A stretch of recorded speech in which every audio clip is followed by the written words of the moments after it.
According to Google, the Darien Gap is a remote, roadless stretch of land connecting Central and South America, infamous as one of the most dangerous migration routes in the world.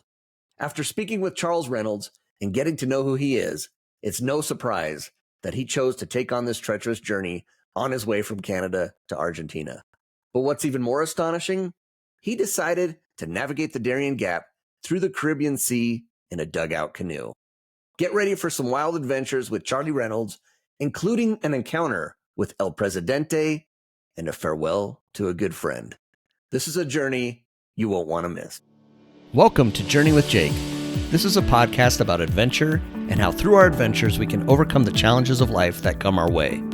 While I expect you will learn some things about different adventures, this show will entertain you.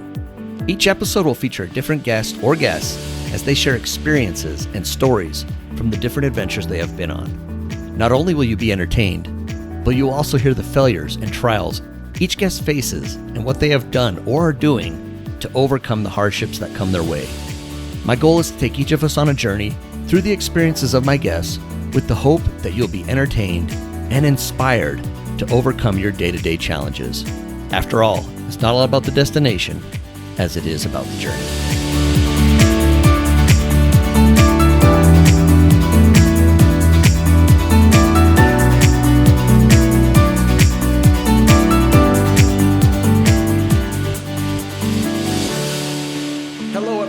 And welcome back to the show. My name is Jake Bushman, and I'm the host of Journey with Jake. I had the incredible opportunity to speak with Charlie Reynolds, who is in the middle of an epic adventure, riding his motorcycle from Canada to the southernmost tip of South America. Our conversation was nothing short of amazing, and I can't wait for you to hear it. Before we dive in, if you haven't already, please subscribe to the podcast and leave a rating and review on Apple Podcasts or Spotify. Your support helps others discover the show and experience the incredible stories and adventures we share on Journey with Jake. We're also on YouTube. Just search Journey with Jake podcast. And while you're there, be sure to subscribe and hit that like button.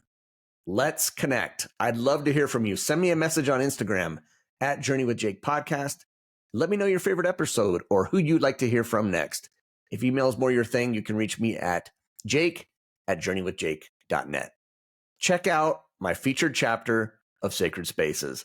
If you haven't yet, head over to Amazon and grab a copy of Sacred Spaces, Subtle Shifts for Mind, Body, and Home Transformation, Volume 3. I'm honored to be a featured author, and I'd love for you to read my story. How many of you know where or what the Darien Gap is? I had no idea until my conversation with Charlie Reynolds. He thrives on challenges and the tricky parts of life. They're what keep him going. If you enjoyed this episode, you'll also love episode 118 with Nikolai Daughter, who shares his adventure through Mexico on two wheels. All right, let's get to my conversation with Charlie Reynolds. Charlie Reynolds, welcome to Journey with Jake. Hey, Jake, nice to meet you. Yeah, nice to meet you as well. This is fun for me. I've been kind of excited to talk to you for a while now that I've kind of seen your story a little bit about what you're doing. You, to me, epitomize somebody who's adventurous, which I think is awesome. So I'm excited to hear your story. Before we dive into what you've been doing, I know you're doing a multi-country motorcycle trek. I think you started Canada. You're heading down to, what is it, Ushuaia? Is that the name of it in Argentina? Ushuaia, yeah. You're heading down there on your motorbike, so that's going to be cool to hear about. Also, the Darien Gap, that's what I really want to talk about. I'm excited to hear. I saw some stories and some experiences from that.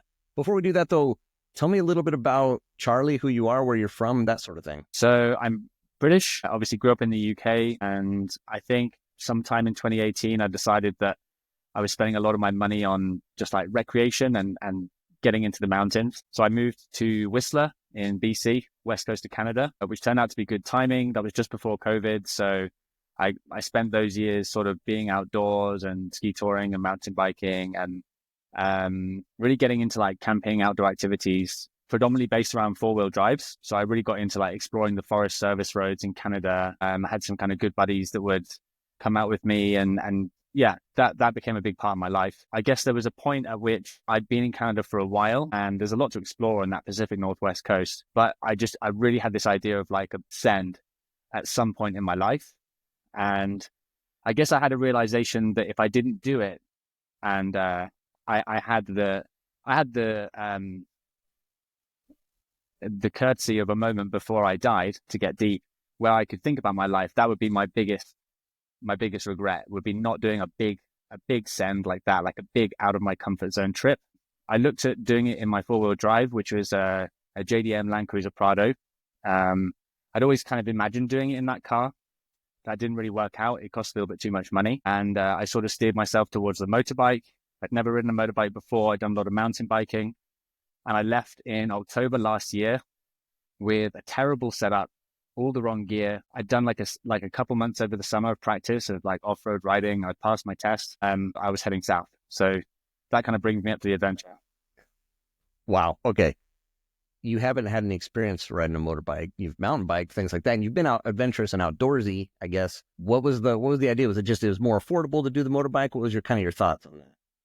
Well, I always had this like sexy idea of doing it in like a 4-wheel drive, just because it's what I was into.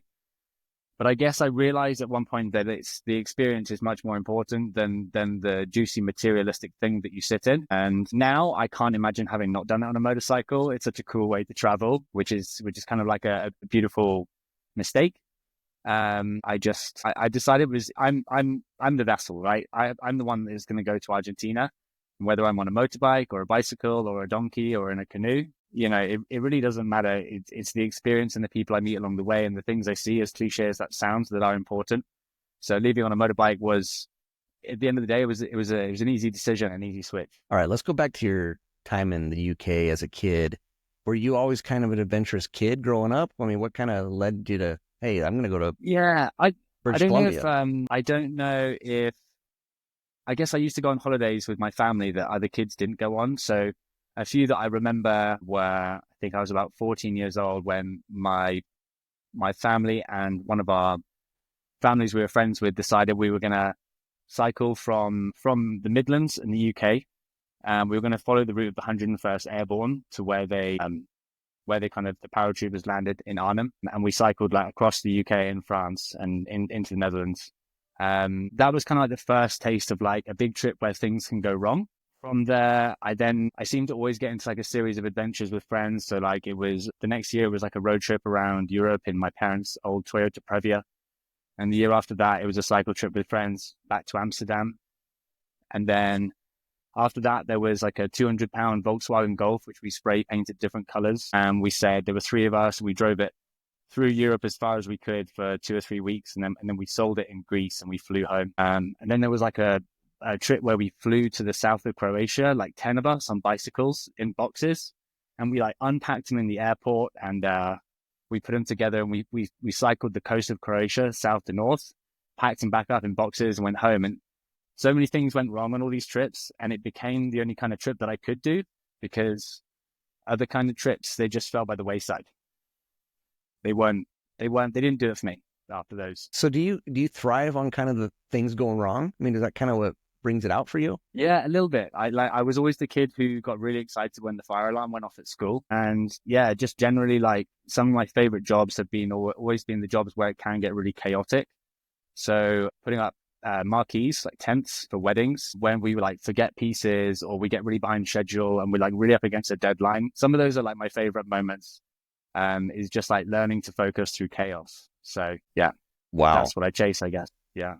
Yeah. And I think about a lot of the people I talk to who go on these adventures, people like you, there's balance. Something's going to go wrong one way or another. Totally. Yeah. Not planning on it either. I mean, it's going to happen. You're on a motorbike. The motorbike's not a perfect machine. It's probably a good machine, but I think now, if I'm not mistaken, you're in the middle of fixing things and your motorbike's not functioning properly. You got to do things. So that's part of it. But then the elements, I mean, there's all kinds of things. What are some of your experiences with some things that have gone wrong? I'll tell you about one experience in particular that I think highlights this really well, which was I basically had planned to come back halfway through my trip, which was just before crossing the Darien Gap. I had some stuff to do with my permanent residency application in Canada. I had a friend's wedding to attend, and there was also a boys' weekend, which I wanted to go to. And I decided I was going to fly back and try and make it to that boys' weekend and surprise my friends, which was really good. But I remember like in the months leading up to going home, I remember being like, oh, things are going quite well. Like it's been a bit, I don't want to say boring, but like it's been a little bit uneventful. And it was a day or two later, I got hit by a truck on the Pan America Highway. And, I was stationary. I don't know how fast the truck was going. He was probably doing 50, 60 kilometers an hour. He really slammed me along the road. And I was fine. I was very bruised up. My bike was damaged. We had to replace some parts. But I remember thinking afterwards, like, yeah, what an experience. Like it's a really strange thing. But that for me is like a juicy nugget of the adventure. And I think it does take a little bit of that kind of mentality to enjoy a trip like this, because it is very difficult. Today, like I had moments where I was tearing out what little hair of mine I have left, and I was so stressed this morning, trying to fix my bike. But if you like attack these things and you go at them like I did today, like my hands are covered in oil still right now, and I'm super, super happy with like having pushed through. So it's just about overcoming a new obstacle and then pushing through it. Yeah, I like to say bite off more than you can chew, and then chew. And then start chewing. I like that. It's a good way to look at it. All right. So I'm sitting there thinking about you getting hit. I mean, things could have been a lot worse. You could have been seriously hurt. Your bike could have been completely damaged, things like that. But you made it through. And it's funny how I see this little spark in your eyes when these things kind of happen. What is it mentally for you when, that whole pushing through and these experiences, what is it for you? Well, it's just a big bit of life, isn't it, Jake? Like I don't know, we're like, when you have a kid, that's like this big moment. It's a big experience. It's a lot of hormones. It's a lot of dopamine, adrenaline, and it's getting hit by the truck is the same thing. I know that it may seem like a negative thing on the surface, but like, it's still just a juicy, big bit of life. And it doesn't, I could get robbed tomorrow and I would probably find a way to see that as a big, juicy piece of life. Like, because it is like, everything's a new experience. I don't know what it's like to have a gun pushed to my face, but if I ever do, when I tell the story at the pub, it's going to be epic. Story's going to be epic without a doubt. I just, I sit there and I put myself. If I survive. Exactly. Yeah. Survive. I just kind of put myself in your spot with that. And I think of other people.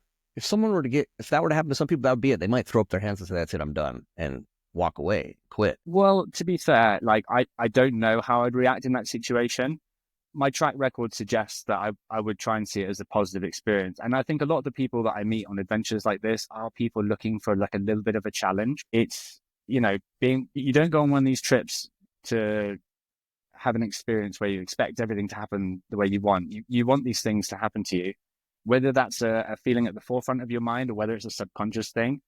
Coming on these trips, you want to experience more life. And I think deep down you understand that isn't always good. You just want to turn up the volume, Yeah, absolutely. Appreciate you sharing that. I want to talk about a part of this adventure. So let's take a look at the adventure as a whole. I mean, you're going Canada on your motorbike all the way to the southern part of Argentina. Yeah. How many miles, like, kind of give me the scope of this. How many miles is this? How long are you expecting it to take you? So I have no idea how many kilometers it is. When I first left, I was like, I looked it on the map and I was like, oh, it's about 25,000, 30,000 kilometers. And I think I just went over 30,000 kilometers now, and I'm just about halfway. So I think there are a lot of shows like The Long Way Round, Long Way Down. I don't know if you know about those, with Ewan McGregor and Charlie Reynolds. They ride motorbikes around the world. There was a lot of things that had influenced me to think that this was something that takes less time, 3, 4, 5 months. And I think once I got on the road and I saw how much there was to experience, I was sort of like, whoa, okay, I need to slow down and change this adventure on the go and make it a little bit longer because there's a lot to see. So I think the real amount is probably close to 50 or 60,000 kilometers. And I think I'm going to be at it for another 4 or 5 months. And I've been technically on the trip for about 8 months now, but then a month of that was the Darien Gap crossing. And almost a month of that was recovering in Costa Rica after being hit by the truck. Okay. I do want to talk about the Darien Gap because some of your stories, and it's something unique that, I've had some other, not that motorcycling across the whole country and down isn't unique enough. That's plenty unique for sure. But the Darien Gap thing was fascinating to me. So if you don't mind, because people in their mind are like, I didn't even know what it was. I was like, where the heck's the Darien Gap? I didn't even know what it was. Panama, right? Panama before you get into like South America. Can you kind of explain? Yeah. Okay. So the southernmost point of Panama and the northernmost point of Colombia are, there's a dense jungle there called the Darien Jungle. It's a national park, but it's inaccessible. There's no road that goes through. So it's a migrant route. And I've spoken to a few migrants who had made it across the gap from Venezuela when I was in Mexico. And these guys told me that you get a boat from a place called Turbo and you take it across the Darien Gulf and you'll be dropped somewhere on the coast of Colombia to start this journey about 200 kilometers through the jungle to reach a town called Yavitsa in Panama. And I was always fascinated by this area because it's basically run by drug runners, human traffickers, and then you've got like just rogue militias who control parts of the jungle, and they all have like conflicts with each other. So it's a very dangerous place to be. But it was always fascinating to me as an adventurous type. You know, we live in a world where there's very little parts of the map that are, everything's got very high resolution. We know a lot about our planet. And I think that can be very frustrating to a lot of people who just, wish they could have been born into this world where they're, discovering a new mountain. Yeah, I think a lot of people think like that. And for me, the Darien Gap was this fascinating space that there's very little information. There's very other few people who want to go there. And for me, that made it like just this beacon of adventure. Like I really wanted to do something with that. An adventure like this, you get creative. Maybe you're staying in cool hotels and that's your thing. You find cool hotels, or maybe you like cool museums. And for me, it was always been about like, interesting roads, like high elevation roads and cool camp spots and finding these kind of like rugged, wild places. And so the Darien Gap, my style of crossing the Darien Gap seemed very important to me. And at first I thought I'll cross the Darien Gap on foot. A few people have done that, but the problem is they went south to north, which is the migrant route. So they paid the $400 to the human traffickers and they get dropped off on the boat and they walk through. But the problem is if you go north to south, you're not going to get picked up by that boat to get taken to Turbo. You're going to end up in the middle of the jungle in Colombia somewhere and you're going to be on your own. There's a lot more risk. And I was told by these guys in Mexico that was not a good idea, the Venezuelan guys who I met. So after sitting and drinking a few beers with them, I remember thinking, okay, I won't go through. It sounds too dangerous. I remember looking at small boats that I could take my motorcycle across on. Now, technically, taking a motorcycle on a small boat used to be legal. There was a boat called the Stahlrat, which is a German boat, steel wrap, 60-foot steel hull sailing yacht. And they used to put 15 motorcycles on the bows. Everyone would get pissed in the stern. And it would take like 5-6 days and they would go to Colombia, which sounded really cool. But that doesn't exist anymore. It's sort of illegal by Colombia's standards. So while I was looking for small boats, Panama to Colombia, in my search, just this dugout canoe just popped on the screen. And I was like, look at that thing. That's cool. And then I was staying with this guy. I was staying with this guy, Jose. And I remember saying to him, I think I'm going to cross the Darien Gap in the dugout canoe. And I just remember him laughing at me. And he said, nah, you're not going to do that. And that was it. That's what made you make up your mind that I'm going to do it. Yeah, it was the way he laughed at me. It was so like, oh yeah, you're not going to do that, man. And I was like, do you know what? I'm going to do it. So from that moment on, I think I was kind of decided. I told a few of my friends, a couple of close friends, and I think they tried to put me off. They were like, you're a crazy guy, but that's pretty mad. But after a long motorcycle ride one day, I couldn't stop thinking about that idea. And it was committed to my mind. Wow. Okay, let's talk about most people, like other people, because you met other people who are heading down there on their motorcycles, things like that. Do most people, what do? They typically, I think there's a place that you turn in your bike and they'll ship it to Colombia for you, that kind of thing. And then they just get to Colombia. Is that kind of what most people do? They just kind of like skip over that part, essentially? Yeah, I think that's a sensible thing to do, honestly. So most people go, I went to a great place called Overland Embassy. These guys were super helpful. They have like a campground in Panama City. So I put my tent up. I met a bunch of other overlanders and, guys with the big rigs, they're going onto like a, what's called roll on, roll off, I think, where they drive onto the ship. And then most other people will go into a container and maybe they'll find a container buddy. So they'll put 2 SUVs like Land Cruisers, Land Rovers there are other trucks available, into a container and they'll ship them, which takes about 10 days, 2 weeks to Cartagena. And then most bikes will go on the plane because it's only a little bit more expensive to go on the plane and it takes a day. So, and then people will fly to Bogota in Colombia and meet their bikes. And I think a big thing for me, no disrespect to anyone who does that. Absolutely. I think it's a sensible thing to do.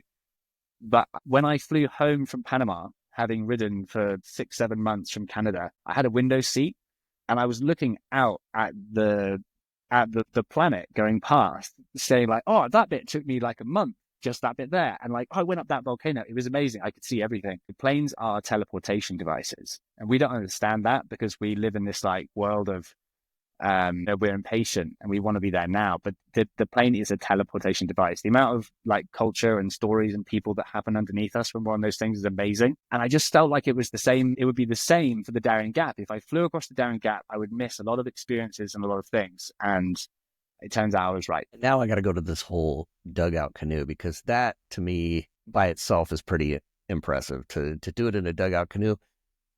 First of all, they look heavy. They look like, they just looks tough, like the whole idea behind it. But tell me the story about how, got this dugout canoe, where you went to get it, and then kind of some of your experiences, because that part looked incredible too, just the actual boat itself that you used. Yeah. So I guess when I saw it, I thought the locals use it. They use it on the same bit of the Caribbean that I want to cross. There's going to be lots of options for getting one. And it must be a good seafaring vehicle because that's what they use, right? And in some ways I was right, and in some ways I was wrong. Would I change my decision to go in the dugout canoe? Absolutely not. I think that the struggle associated with that boat made up a huge part of the character building experience of the adventure and a lot of the stories that came with it. The other option is obviously a sea kayak. I committed to the dugout canoe because it just seemed like a badass. It's like a dugout canoe. I was like, it just seems like a juicy piece of life if we can go back to that. Yeah. It makes a good story. I mean, that, if you just, no offense to the kayak, but the dugout canoe makes a good story. Yeah. So, I mean, I turn up to this island, Gari, which was quite an intimidating moment. I had like my life jacket, my dry bags. I had 80,000 calories worth of food in a duffel bag. And I get dropped on this island, and there's all these people from this tribe sort of looking at me, and I'm sort of like, I don't have anywhere to stay. There's no hotels, there's no hostels. And I'm looking to buy a dugout canoe and prepare it to go to Colombia. And I have no idea what I'm doing. Eventually I find this, immediately, I find this guy called Carlos, tribal name Agua, who says, come stay in my house, you crazy, crazy gringo, we'll help you find a canoe. So we go look at a few canoes, and I settle for one. It has a few leaks. They fix it with tar, and I take it. And I remember the first time I got into that canoe, I was with my friend Aurelio, who is cycling down to Argentina, who just happened to be doing the same route as me. He'd come out on the same boat, and he ended up at the same island without me knowing. And I just bumped into him on this island. It was kind of strange. But I was with Aurelio and this guy, Olo, who is Carlos's son. So they were both in the boat. And I remember going for a practice paddle with two guys in the boat. And it sits about this far above the water, like the edges. And I remember going, that's not good. And Olo was like, it's normal. And for those of you listening, it's like 2 or 3 inches is all, like maybe 4, maybe 6 inches at the most. Yeah. Oh yeah, 4 or 5 inches. But yeah. It was so much more unstable than I'd imagined. Like I felt like we were going in. I actually stopped and took my camera and put it on the shore. And then we went for a short paddle, and I was petrified. And I kind of thought, like, what have you got yourself into? This is the first time you're trying this dugout canoe, and it's really heavy and it's really unstable, and it's not going to do well in a storm, and you're going to have to bail all the water out that comes in. So I think the boat, I don't know, you guys do pounds, I do kilos. I think my guess is that the boat probably weighed like 170, 180 kilos. So I want to say like 300. Yeah, that's pretty heavy. That's 300 something pounds. And then plus my gear. So I've got like, I made a sail for the boat. I had a mast, I had 2 booms, a sail, and then I had all my gear. I had 5 gallons of water. So by the time it's loaded up, it's a big deadlift to lift one end of it, and then you can pivot it on the other end. But you're not able to lift it very high. You're only able to lift it at the end like this far. Maneuvering the thing was very difficult. Pulling up the beach at night on my own was not possible. I had a long line to sort of tether at places. But I sort of came to terms with the fact that I had certain risks. So I think somebody on Instagram suggested I create an outrigger.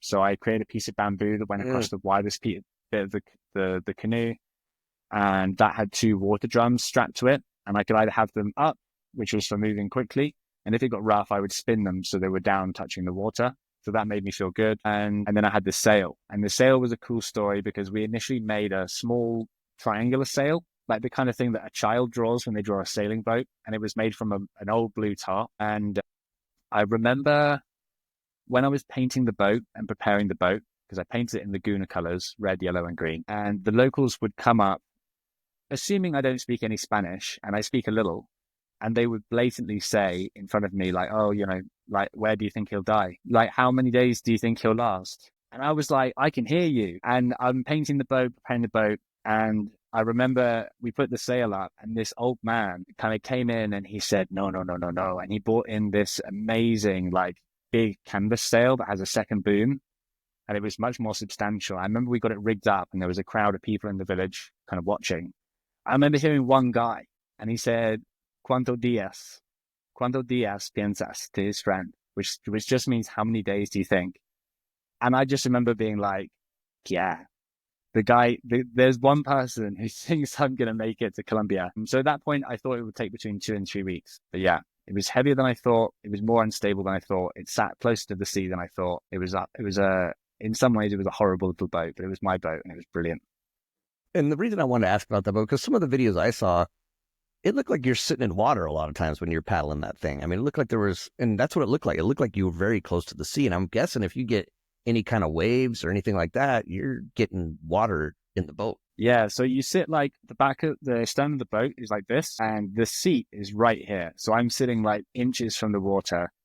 I feel like I'm on the ocean. I've just got a strip of canoe in front of me, but there's nothing behind me. Like I can just put my hands down into the water here. And there were a few occasions. The first day I got hit by a big crosswind, and I learned pretty quickly that the smaller choppy waves that are created by like force 5, force 6 wind will push water over the side of my boat pretty quickly. So that's a pain when you do have to travel crosswind. If you can travel downwind, it's okay. But at the time I was having to travel crosswind to reach an island a little bit. That was kind of stressful because again, I'm taking a few paddles and then I'm bailing out.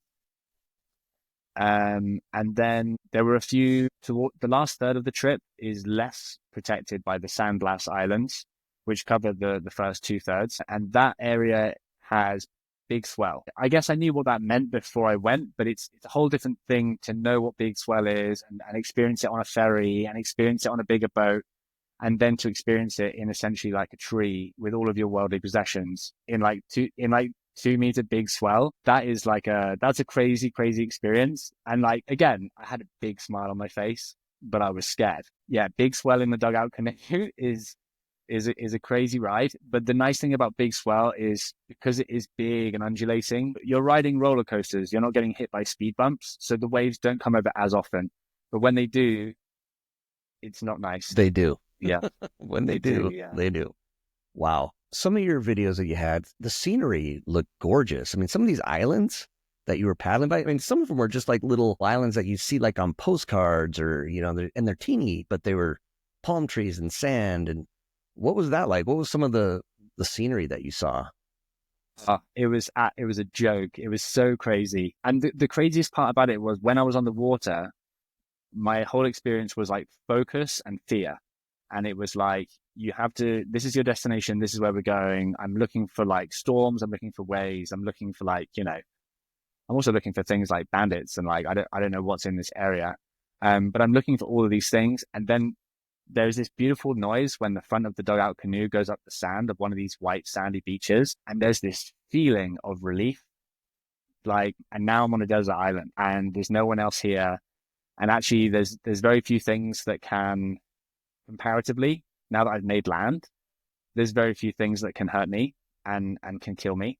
So those islands were magical to look at, but they were even more magical to be on, because of that rush of endorphins of security that would come over me. As soon as I felt my boat like hit that sand, it was such a good feeling. And yeah, they were just indescribably beautiful, like the kind of thing that I think everyone dreams of being on one day, like these white patch of sand, sometimes 2 or 3 palm trees. You're stopping for lunch and there is no one, no boats, just me in a dugout canoe. And that was crazy. It looks beautiful. I mean, I saw a couple of times where you pulled off on some of these islands. I would think too, as you're cruising along, because you're slow traveling, did you sometimes, I mean, you'd have a certain spot you need to get to, but did you kind of sometimes like, hey, this island looks cool. Let me check it out. Did you ever do any of that? Yeah. I did have a few days like that. There's one story in particular. Most of the times where I stopped, you have to imagine I was in like a constant state of stress for this whole 3 weeks. It was just a lot to put on yourself. Not having someone else to be like, right, I'm not in the mood today, you're in charge. Like it was a lot to be the whole crew of the ship, I guess, for 3 weeks. So you are trying to keep pushing because you want to get out. I want to get to Colombia. But there was one day where I met these lovely German guys who they had a sailboat and they were sailing around the Caribbean, and they convinced me to come on a mission with them to this place, Isla Iguana, which I had I paddled past the day before with like heat stroke, and like, it was a very stressful day, and they were like, why don't you come back with us on the yacht? So yeah, we went back to the yacht. We went on the yacht and went back to Isla Iguana and had a really nice day snorkeling and stuff like that. Yeah, that was really fun. But the funny part was there is an adventurer from Belgium called Jelle who is tackling the 7 summits, and he is reaching all of the 7 summits by manpower. And he'd also, by crazy chance, decided he was going to kayak the Darien Gap at the same time as me. And he had heard from the villagers that there was a gringo in a cayuco heading south. And so he's in the sea kayak. He's way quicker. He can do about 50K a day. I can do about 20. And he's trying to catch me, and he's looking for me. And he gets to this beach and he sees my cayuco while I'm on the boat with the Germans. And he's like, no way, that's the boat. So he stops and he waits for 2 hours. I don't come back. I'm drinking beers and snorkeling with the Germans, just escaping my adventure for a day. And so he carries on.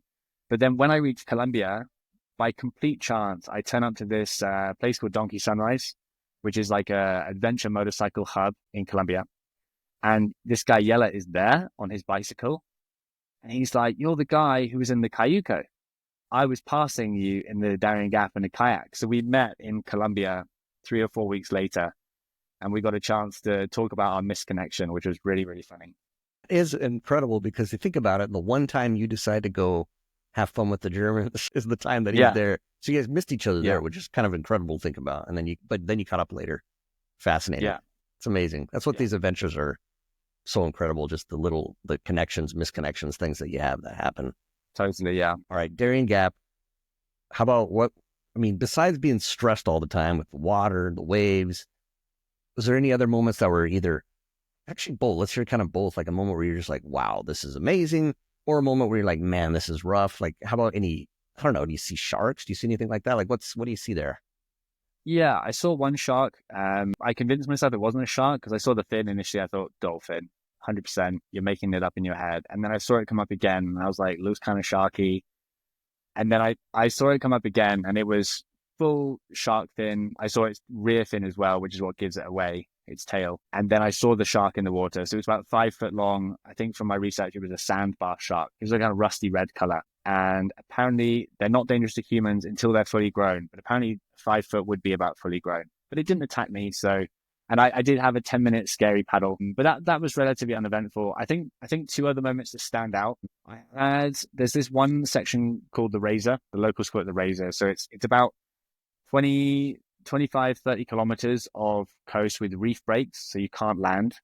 And I had to do it in one day because it's very dangerous. You can't, if you want to get to the beach, you have to cross these rocks, which are just under the surface, and there's waves crashing on them. So you're going to scuttle your boat on the rocks if you go there. Anyway, I made it almost all the way. The wind picked up right at the end of the day, and I did have to scuttle my kayak on the reef before going around this dangerous point. I ended up breaking a bunch of stuff, like my sail, my tent got broken in the night by some ants, my stove, my headlamp. I had torrential rain. I was soaked through. And the next morning I woke up, and there was 2 guys who came past in a cayuco, and they invited me to their village, which was just around the corner. And I fell asleep in a hammock almost immediately when I got there. But when I woke up, this village, and these villagers, they don't speak Spanish, a lot of them.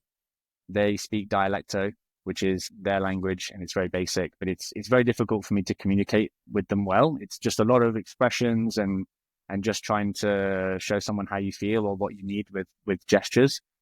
But I fell asleep in this hammock, and when I woke up, they'd washed, like, all of my clothing was hung up to dry.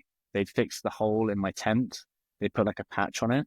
There was a woman, like, viciously sewing away at my torn sail. They pulled my boat up, like, onto the beach, like, really high on rollers, which is really hard to do. And then they cooked me dinner, and they didn't understand anything I said, and they didn't accept any money. that I offered them. That was really cool. So, yeah, that was just a little tribe, and I've come in a canoe, and they're familiar with the canoe, and they're familiar with the conditions and what I've just done, and they're like, wow, that must have been tough, and they just looked after me. What does that tell you about people? Because I think that's got to be part of the adventure, are the people that you were. Yeah, I think a big part of this adventure was these people, the Guna people. I think it's just nice how non-transactional they are. They live in a world kind of void from capitalism, and obviously capitalism has lots of benefits, but I think in terms of the spirit of these people, the transactions are more emotional, and they're favors. So everyone's just doing each other favors to get by, and that's how these communities exist. And the favors that I repaid them for helping me was me just trying to explain my journey, and them just getting to see a white person. Like, there are lots of people in that town had never seen a white person before, including one albino girl who was about 3 years old, who held her arm up to me like this and just did a big smile because we were the same shade. But yeah, I think just experiencing me being there was enough for them to want to do something for me, which was a crazy feeling. Awesome. Thanks for sharing that. And then what, I think you said you had another experience that jumped out to you as well. Yeah, there was one really weird one. So a lot of these islands, right? Okay. These islands it's a matriarchal society. So the women own all the businesses, all the houses, and they're all passed down to the next woman in the family. There is, however, this one male figure on each island who sort of, not all of them have it, but some of the slightly like large islands will have he's called El Presidente, and it's a Spanish name. So it's sort of like a step away from their traditional culture. And this guy, usually I'm told, will like settle disputes over land, over their small businesses, and he sort of acts as judge and jury. And weirdly, he has a nice house, nicer than everyone else. I'm not sure how you get this job, how you applied, but anyway, I turn up to this one island, and traveling in a canoe, painted the colors of the tribe. I'd become popular by this point. So I get to this one island. All I need is a little bit of gasoline for my stove, and I'm going to go camp on a beach. That was my plan. And when I get to this one island, there's like a small crowd who have spotted me, and they're pointing, and they're excited, and the crowd grows quite quickly. By the time I've come in, there's probably 50, 60 people there, and the crowd kind of parts, and this little man kind of comes through. And you got to imagine everyone's about, almost I'm 6'2", so everyone's about 2 foot shorter than me. And this little man kind of comes through like this, and he introduces himself as El Presidente. And he says, tonight you stay with me. You come to my house, you sleep in my hammock. And so I said, okay, I'm coming with you. He was very insistent. And, his team sort of took my boat out of the water, and I go into his house, and it's very nice. And he's got a Starlink, and I'm able to chat with my friends. I'm lying in my hammock, and it's luxury. And he invites me for dinner, have some rice and chicken. And then he invites like 4 or 5 friends around for beers. So this is about 7:00, and we're drinking a few beers. I think I have 2 or 3 beers.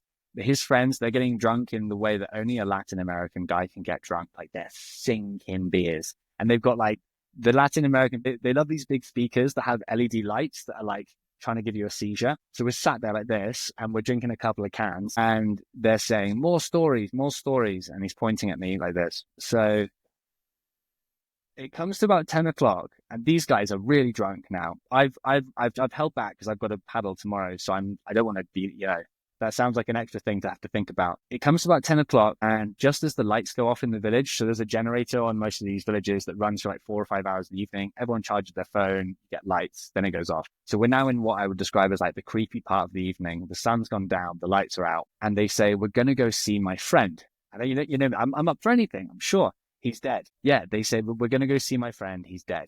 And I'm like, okay, I understand. I know what's happening, because these people have sometimes a separate island or a separate area of the island where they bury their dead. It's a cemetery. And clearly, even though it's a bit weird, we're going with beers, we're going to the cemetery to say goodbye to one of their drinking buddies or something, So I'm like, okay, cool. And I've got beer for the road, So we're walking through this village, and I'll set the scene a bit. So it's like, we're walking along like a polished mud path, like a very well-trodden mud path. And on the sides, you've got straw fences. and behind that you got straw houses. So sometimes you can get a glimpse of like the fire in someone's house, and like a naked woman like sat like washing, or it's real, like it's real rudimentary stuff. And you can smell like it doesn't smell great sometimes it smells of food. Like there's a lot of different smells. It's just a lot for the senses. And I'm walking along, you got like stars above me, and I've got my beer, and I'm just like, where are we going? You know, one of the guys turns around to me.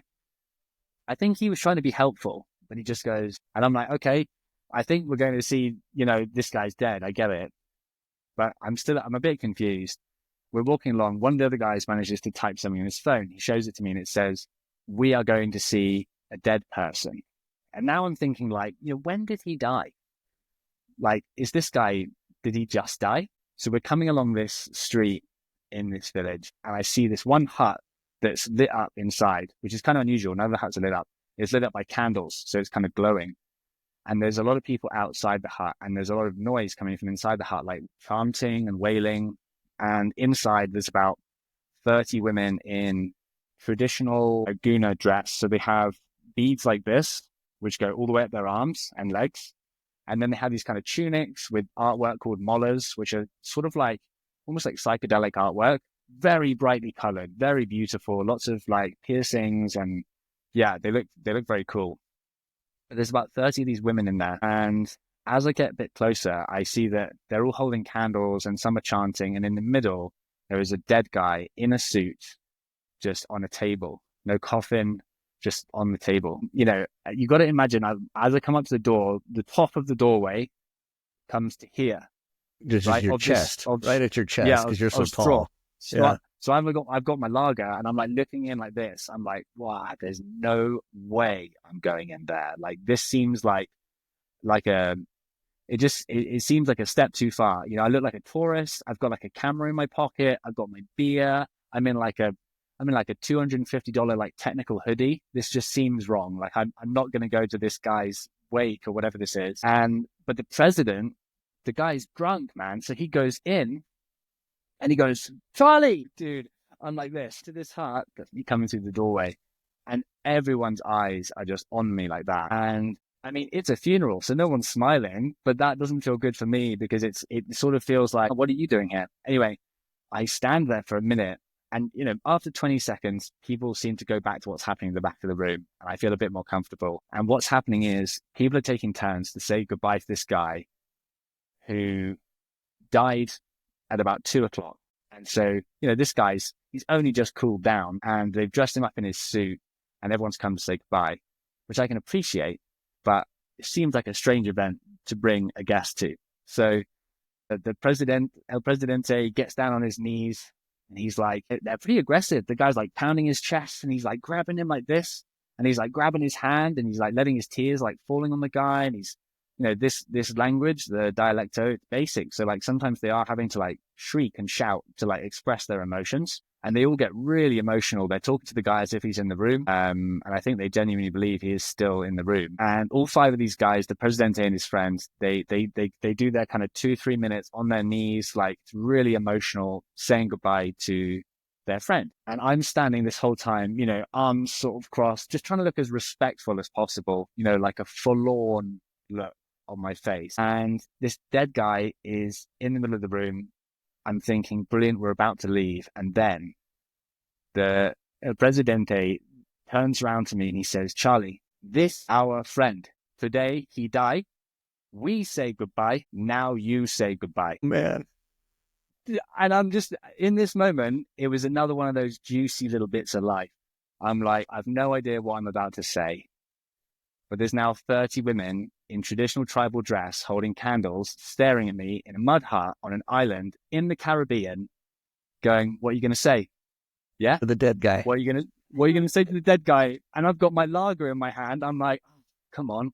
I just wanted to go camping. All I needed was gasoline. So honestly, I wish I could have said something cool. I wish I could have all I could think to say.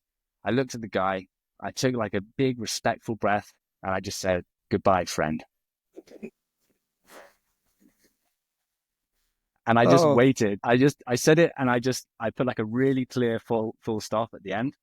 And I waited, and it was probably only 5 seconds, but it felt like forever. And then the Presidente went, "We go now," and I was like, "Yes." And then we walk back and we go back to our beers. Being in that moment, in that situation, it was definitely the strangest situation I've ever been in.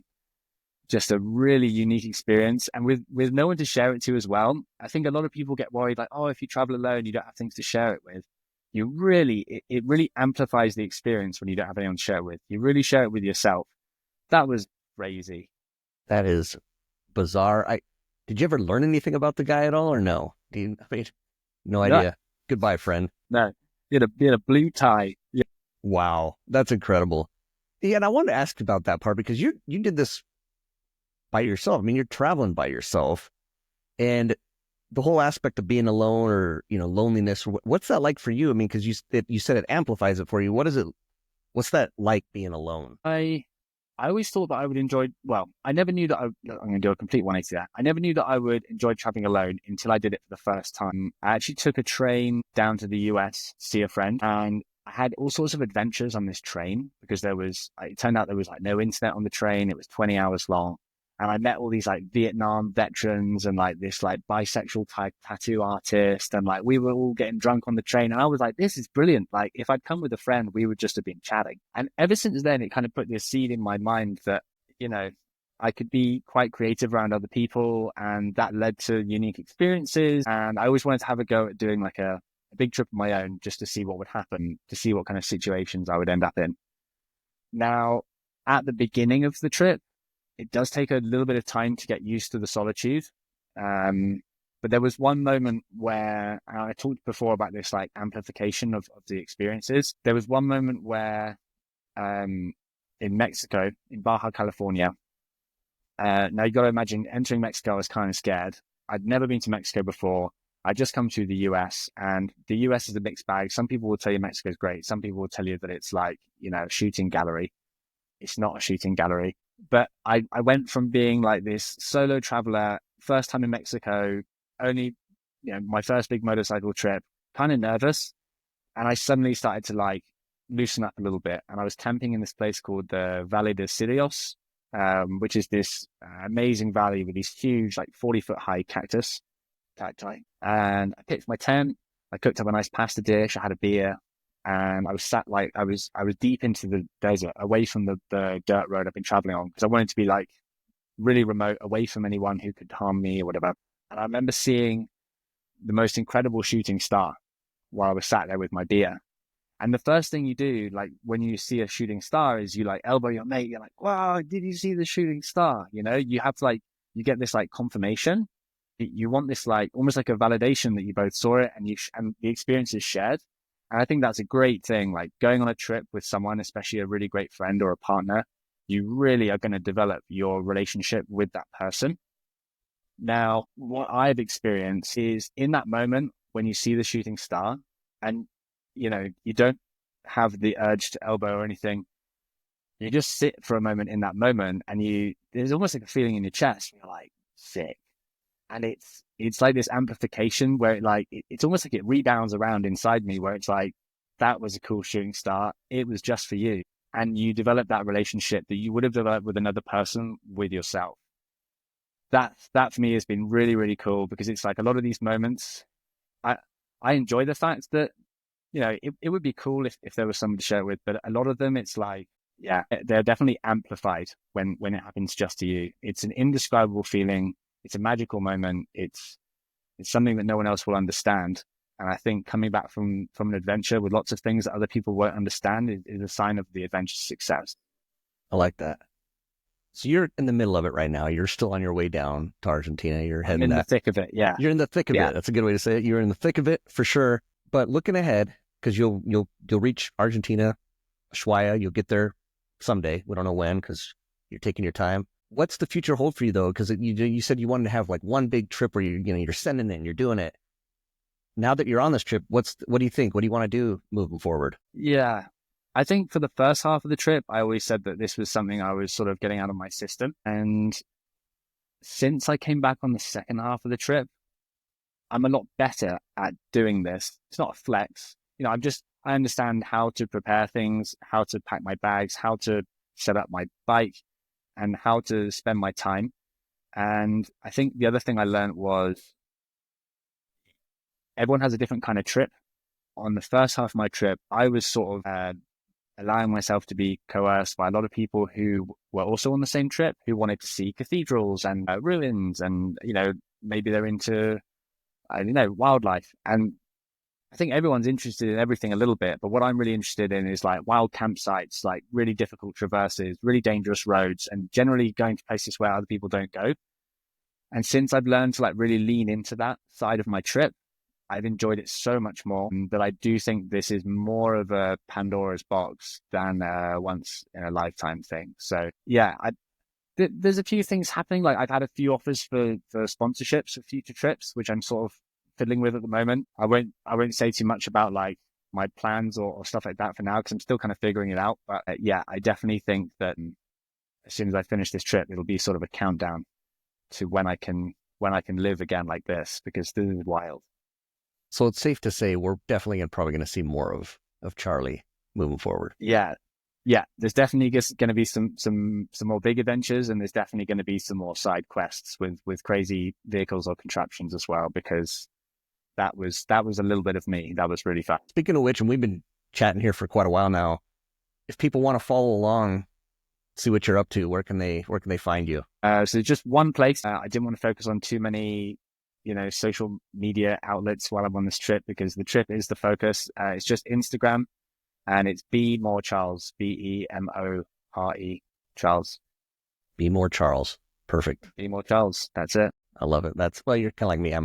Instagram is primarily my area as well, just because it's just too much for me to think about so many other things. All right. So as you're moving forward, you're out there in the thick of it, as we say. For you then, when you think of the word adventure, what does adventure mean to you? For me, I think really it's the same for everyone. It's going outside of your comfort zone. You could say it's a big trip where things can go wrong. But I think actually for some people, their comfort zone is, they really wouldn't want something to go wrong. So an adventure could be just like learning to play a new sport. And I appreciate that. For me, a big part of my adventure was just trying salsa dancing.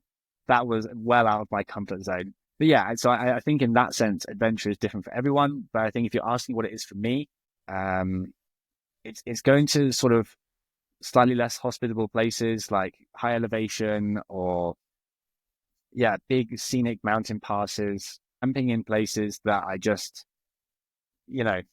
places that you've daydreamt of as a kid, or for me personally. But it's experiencing the wild nature of the place I'm in, and preferably the wildest bit of each country. So I'll always look for like the highest road. I'll look for like high altitude mines. I'll look for like dirt roads that YouTubers or other people have done or had trouble with sometimes. And that's usually what I make my route. Love it.